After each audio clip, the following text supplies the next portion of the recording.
Hello polity buddies, welcome to my channel. और हम continue कर रहे थे अपने B political science and competitive exam की सीरीज़ को, जिसमें कि हमने एमजे पेपर के दोनों सिलेबस को कवर कर लिया है, जिसका कि आपको वीडियोस प्लेलिस्ट में मिल जाएंगी इन माय चैनल। और तो और आज की वीडियो में हम करने वाले हैं SEC paper, that is legislative practices and procedures in India, जिसका हम करेंगे unit 1, that is power and functions of people representative. इसका वीडियो आपको 2 लेक्चर्स में मिलेगा। पहला होगा मेंबर ऑफ पार्लियामेंट, जो कि मैं आज बनाऊंगी, और दूसरी वीडियो में आपको हमारे एमएलएस की पावर एंड फंक्शंस मिल जाएंगे। So without any further edu, let's start with the introduction part. देखिए, पार्लियामेंट, संसद भवन को सब देख रहे हैं। अब उसके जो भी सदस्य हैं उसको हम कहते हैं एमपी। ओके, पार्लियामेंट, अगर मैं इंडिया में बात करूं, हमारे देश में सबसे सुप्रीम अथॉरिटी लेजिस्लेटिव बॉडी की कोई है तो वो है हमारी पार्लियामेंट। पार्लियामेंट में कौन कौन है? कंसिस्ट ऑफ मेन 3 है, ठीक है। पहले हो गया हमारे प्रेसिडेंट, दूसरा लोकसभा, तीसरा राज्यसभा। लोकसभा को हम लोग हाउस ऑफ द पीपल भी कहते हैं, हाउस ऑफ द रिप्रेजेंटेटिव्स, और राज्यसभा को कहते हैं काउंसिल ऑफ स्टेट्स। ओके, अब जो हमारी ये हो गए हमारे एमपीज, इनका तो आपको रोल समझ में आ ही गया कि ये कुछ कुछ जो होते हैं इलेक्टेड होते हैं, कुछ कुछ नॉमिनेटेड होते हैं सम केसेस में। तो ये जो हम इनके चैप्टर में तो हम इनके पावर एंड फंक्शंस को पढ़ेंगे। तो आखिर ये पावर एंड फंक्शंस डिराइव कहाँ से हम कर रहे हैं? तो देखिए, पहला तो कॉन्स्टिट्यूशन ऑफ इंडिया, जो कि मेजर सोर्स बन रहा है इसका। दूसरा है rules of procedures of parliament. Parliament में भी कई सारे रूल्स एंड प्रोसीजर्स को फॉलो करना होता है, तो वहाँ से हम समझेंगे कि ठीक है, इस प्रकार से ये सब चीज़ें होती हैं, इनके पावर्स एंड फंक्शंस। और तीसरा है parliamentary conventions. So with this, मैं आप लोग से पहले रिक्वेस्ट कर देती हूँ कि प्लीज़ आप लोग अपने पेन पेपर लेके बैठिए। आप लोग एग्ज़ाम्स ऑन द हेड, तो आप लोग साथ में नोट्स भी बनाते चलो, आपको याद हो जाएगा। और कुछ कुछ मैं एक्स्ट्रा जो बताती हूँ, आप स्टिकी नोट्स बना करके उसको भी अपने नोट्स में ऐड ऑन कर सकते हैं। सो अगर हम कैटेगरीज मैंने डिवाइड कर दिया, जैसे कि जो मैं पावर्स एंड फंक्शंस है आपको कैसे बताऊंगी, लेजिस्लेटिव फंक्शन बताऊंगी, एमपीज के financial powers, executive control, electoral functions, constituent functions, deliberative functions, representative functions और judicial functions. Okay, so now let's continue with the legislative functions. एक एक करके हम सबको डीपली डिस्कस करेंगे। तो अगर हम लेजिस्लेटिव फंक्शन की बात करें, तो जो हमारे एमपीज हैं वो लॉ मेकिंग प्रोसेस में पार्टिसिपेट करते हैं। और तो और ये जितने भी हमारे यूनियन लिस्ट और करंट लिस्ट से जितने भी रिलेटेड सब्जेक्ट्स होते हैं, उन पे बिल बनाने का काम इन्हीं का होता है। बिल इंट्रोड्यूस करना हो, चाहे उसे डिबेट करना हो, चाहे उसे पास करना हो। और तो और ये लोग करते हैं कॉन्स्टिट्यूशनल जो हमारे अमेंडमेंट्स होते हैं उसमें भी पार्टिसिपेट करते हैं। और दोनों ही हाउसेस के अप्रूवल के बिना कोई भी बिल जो है वो लॉ नहीं बन सकता है। स्पेशली देखिए, कुछ कुछ सर्कमस्टांसेस में लोकसभा के पास ज़्यादा पावर्स होती है। अब देखिए, लेजिस्लेटिव फंक्शन क्या करती है एमपीज, तो उसके कुछ एग्जांपल देख लीजिए आप। राइट टू एजुकेशन एक्ट 2009 में आया, फिर जीएसटी का अमेंडमेंट एक्ट आया 2016 में। तो ये किसका नतीजा था? एमपी के लेजिस्लेटिव फंक्शंस का ही ये रिजल्ट था। अगला हम समझते हैं इसके फिनेंशियल पावर्स को। सो फिनेंशियल पावर्स इनका कुछ ऐसा है कि ये जितने भी यूनियन गवर्नमेंट के फिनेंसेस हैं उसको कंट्रोल करते हैं। और तो और जितने भी मनी बिल, फिनेंस बिल है ना, उसको डिस्कस करना, पास करना। अगर अल्टीमेटली बोलो तो जो हमारा एनुअल बजट है उसको पास करने का काम एमपीज का ही होता है। देखिए, लोकसभा के पास कहीं ना कहीं ग्रेटर फिनेंशियल पावर्स होते हैं, क्योंकि इसका रीज़न भी है। मनी बिल जो है उसको सिर्फ और सिर्फ लोकसभा में ही इंट्रोड्यूस किया जा सकता है, और राज्यसभा सिर्फ और सिर्फ इसके प्रति अगर कुछ चेंजेस करने तो रिकमेंडेशन दे सकती है, और it's up to the Lok Sabha कि वो उस रिकमेंडेशन को एक्सेप्ट करे या रिजेक्ट करे। तो इस प्रकार से जो हमारी एमपीज हैं वो पार्टिसिपेट करते हैं। कोई भी टैक्सेशन अप्रूवल को प्रपोजल हो, चाहे गवर्नमेंट एक्सपेंडिचर हो, चाहे बोरोविंग हो, ये सब को वो लोग देखते हैं। इसका एग्जाम्पल आपको देखने को मिल जाएगा कि हमारी एमपी ही हैं जो कि हर साल यूनियन बजट को पास करती हैं। अगला हम समझते हैं इसके एग्जीक्यूटिव कंट्रोल को या अकाउंटेबिलिटी पावर्स को। तो इसमें हमारे जो एमपीज है वो इंश्योर करते हैं कि जो एग्जीक्यूटिव यानी कि जो काउंसिल ऑफ मिनिस्टर्स हैं वो अकाउंटेबल रहे। ये नहीं कि वो अपनी बोलते हैं ना धांधली करना, ओवर पावर करना, मिसयूज़ करना पावर्स को, वो ना करे, वो अकाउंटेबल हो। इसको देखती है हमारी एमपीज देखते हैं।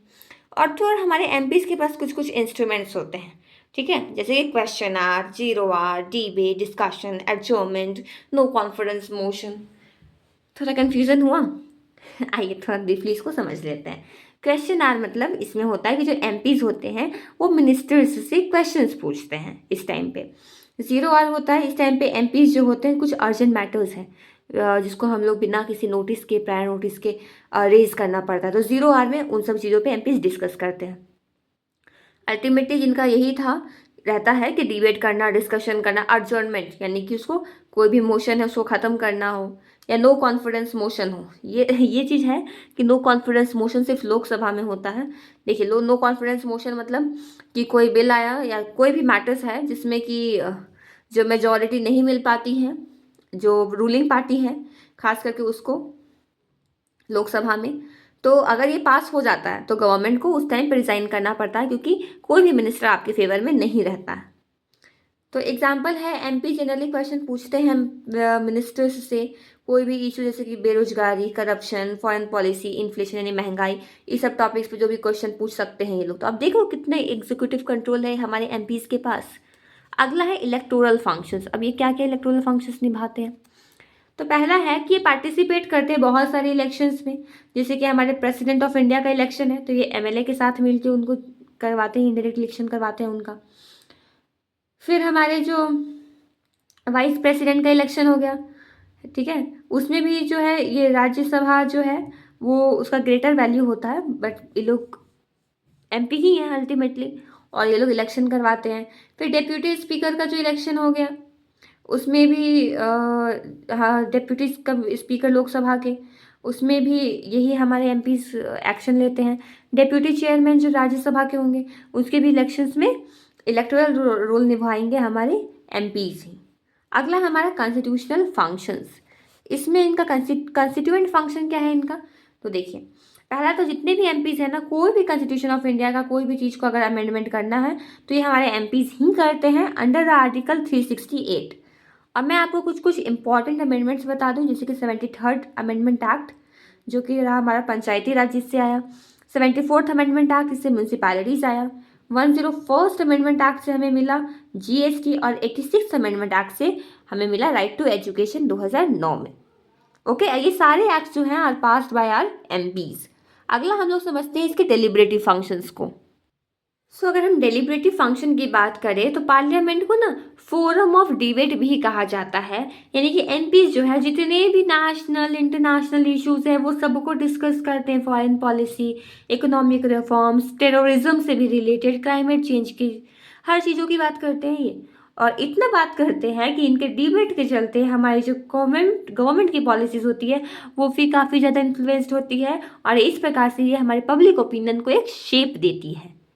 अगला इनका फंक्शन है रिप्रेजेंटेटिव फंक्शंस। देखिए इसको मैंने कहा जैसे कि जो हमारे दो एमपीज हैं वो अपने अपने लोगों को रिप्रेजेंट करते हैं। जैसे कि लोकसभा है वो रिप्रेजेंट करती है the people of their constituencies, क्योंकि कहीं ना कहीं कॉन्स्टिट्यूएंसी से ये लोग जीत के आते हैं।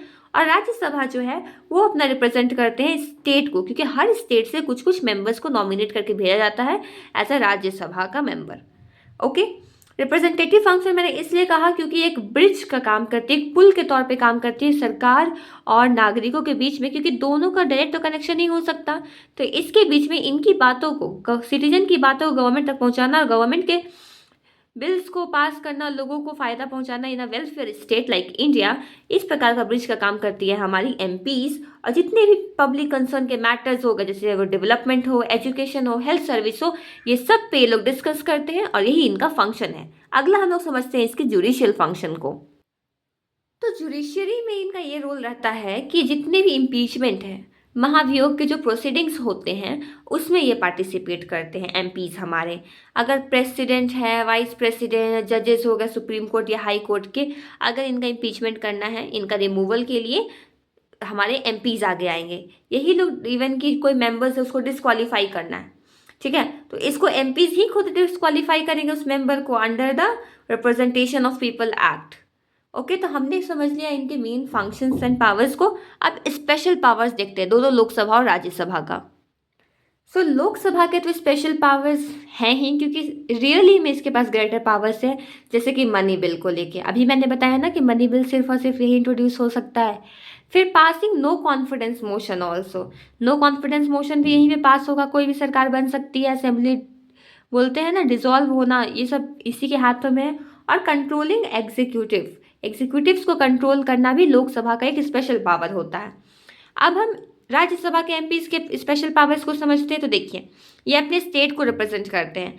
कोई भी अगर लेजिस्लेशन है, आपको बता दो, स्टेट सब्जेक्ट्स के अंदर फ्रॉम अंडर आर्टिकल 249 उस पर ये कानून बना सकते हैं। और तो और ये वाइस प्रेसिडेंट का जो इलेक्शन होता है उसको इलेक्ट करने में इनका मेजर रोल रहता है। ये परमानेंट चैम्बर, देखिए लोकसभा तो 5 साल में डिसॉल्व हो जाएगा, राज्यसभा कभी डिसॉल्व नहीं होता है। देखिए, अब इनकी जो पावर्स है ना उसमें भी कुछ लिमिटेशंस भी होते हैं, जैसे कि एमपीज को अपने कॉन्स्टिट्यूशनल फ्रेमवर्क के अंदर ही काम करना होता है। और तो जुडिशियल रिव्यू का भी सिस्टम आ चुका है ना, अब जुडिशियल रिव्यू आ गया है। तो देखिए एमपीज के पास पावर है जुडिशियल पावर, और वहीं आप जुडिशरी को फिर से रिव्यू करवाते हो, तो कहीं ना कहीं उनके पावर पे आप क्वेश्चन कर रहे हो, उनके लिमिटेशंस में आ जाएंगे ये। फिर लिमिट्स आर्बिट्ररी लॉज, ये इनका लिमिटेशन ये भी है कि जितने भी कुछ बोलते हैं ना, कोई भी तानाशाही टाइप का रूल्स वगैरह, इनके पास इतना ही पावर नहीं है कि कुछ भी रूल्स बना सके। एंटी डिफेक्शन लॉ इन्होंने लाया 1985 में, जिसके चलते क्या है कि अब कोई भी पार्टी अपना दल बदल नहीं कर सकती है। President can withhold assent to bills, इतना लिमिटेशन है इनके पावर, इनके पास पावर नहीं है कि कोई भी बिल को पास कर दे, क्योंकि प्रेसिडेंट इनके बिल को अपने पास विथहोल्ड भी कर सकते हैं। और तो और लिमिटेड इंडिपेंडेंट डिसीजन मेकिंग है, बट लिमिटेड है, उतने भी आज़ाद नहीं है। और तो इन पे काफ़ी ज़्यादा पॉलिटिकल प्रेशर होता है और पब्लिक एक्सपेक्टेशंस भी तो है। तो इतनी सारी चीज़ों के कारण ये इनके हाथ पैर बोल सकते हैं बंधे रहते हैं। तो यही सब इनके मेजर लिमिटेशंस है। और अब हम समझते हैं इसका कंक्लूजन। तो देखिए, जो हमारे मेंबर ऑफ पार्लियामेंट है, इन कंक्लूजन हम ऐसा कह सकते हैं कि ये हमारे इंडियन डेमोक्रेसी के पिलर्स हैं, क्योंकि यही वो लोग हैं जो कि लेजिस्लेट करते हैं, आम जनता को रिप्रेजेंट करते हैं, एग्जीक्यूटिव को कंट्रोल करते हैं, हमारे संविधान की रक्षा करते हैं। ये subject to checks and balance. देखिए, चेक्स एंड बैलेंस 3 लोगों के बीच में होता है, लेजिस्लेचर, एग्जीक्यूटिव एंड जुडिशरी। और लेजिस्लेचर ही तो हमारा एमपी है। और अगर ये नहीं रहेंगे ना तो चेक्स एंड बैलेंस नहीं हो पाएगा, क्योंकि ये थोड़ा मोड़ा जुडिशियरी और एग्जीक्यूटिव दोनों को ही कंट्रोल करते हैं। ये किसी को भी मिसयूज, उनके पावर, किसी भी ऑर्गन ऑफ गवर्नमेंट को रोकते हैं उनके पावर्स को मिसयूज करने से। देखिए, अगर मैं बोलूँ तो एमपी का काम सिर्फ और सिर्फ कानून बनाना नहीं है, बल्कि आम जनता की आवाज़ों को एक आवाज़ देना भी है। वो इनके वॉइस बन जाते हैं, क्योंकि they are the representative of people. Ultimately अगर मुझे से पूछा जाए कि 3 ऑर्गन्स ऑफ गवर्नमेंट होते हैं, एग्जीक्यूटिव, लेजिस्लेचर, जुडिशियरी, सबसे पावरफुल कौन है, तो मैं तो कहूँगी कि हमारी लेजिस्लेचर, क्योंकि ये वो लोग हैं, इन्हें किसी एग्ज़ाम्स के द्वारा नहीं लाया गया है। ये वो लोग हैं जिन्हें जनता ने खुद चूज़ करके भेजा है। और democracy means the government of people, for the people and by the people. इसने हम, तो ये जो लोग हैं, तो ये हम आम जनता की आवाज़ है, ये है ना। और एमपी के चलते ही हमारे गवर्नमेंट की अकाउंटेबिलिटी भी है, क्योंकि चाहे तो सरकार गिरा भी सकती है, सरकार बना भी सकते हैं। और तो और हमारे डेमोक्रेटिक वैल्यूज़ को इस प्रकार से प्रोटेक्ट करते हैं, खास करके ऑफ बीइंग वेलफेयर स्टेट, हमारी भलाई के कई सारे बिल्स ला के, एक्ट्स ला के, अमेंडमेंट्स ला के। So with this, thank you guys for watching my video, and if you really like the video then please do like, and if you have any queries or suggestions then please drop it down in the comment box. And in the next video we will be discussing about the MLA, and to get that notification please do subscribe to my channel and get notification bell on. Till that, take care, goodbye, thank you once again.